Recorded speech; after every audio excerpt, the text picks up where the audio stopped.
Xorijda vaqtida sog'ligi yomonlashgan Shermat aka zudlik bilan o'sha yerdagi shifoxonaga murojaat qilishga majbur bo'ladi. Rossiya safarda bo'lgandim. Chap biqinga og'riq paydo bo'ldi. Menga buyrakda mayda toshlar ham siydik yo'lida katta eski usul funksiya orqali tishish yo'li bilan menga taklif qilindi. Men bunga rozi bo'lmadim. Qahramonimiz bunday operatsiyalar O'zbekistonning o'zida teshmasdan, kesmasdan, og'riqsiz amalga oshirilishini bilgani uchun ham yurtga Buxoroga qaytadi va Buxoro viloyat ko'p tarmoqli tibbiyot markaziga murojaat qiladi. 1 soat oldin operatsiyaga tayyorlashdi. Operatsiya jarayoni yarim soat ichida hammasidan xalos bo'lib, hammasi sog'likni tiklab berishdi.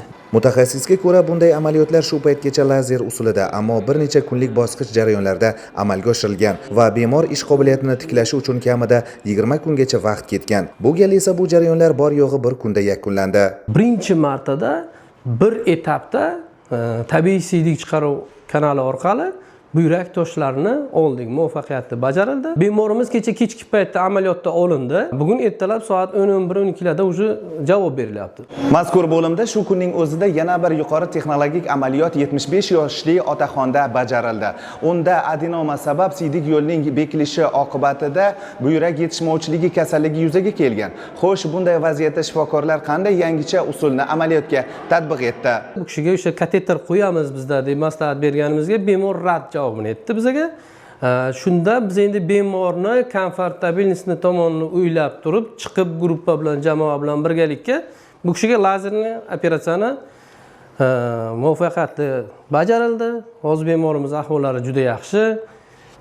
Hech qanaqa bezovtalik yo'q.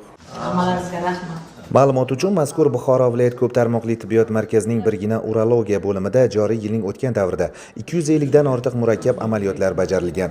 Buyrak transplantatsiyalaridan tortib o'nlab noyob jarrohlik ishlari mahalliy mutaxassislar tomonidan muvaffaqiyatli amalga oshirilmoqda.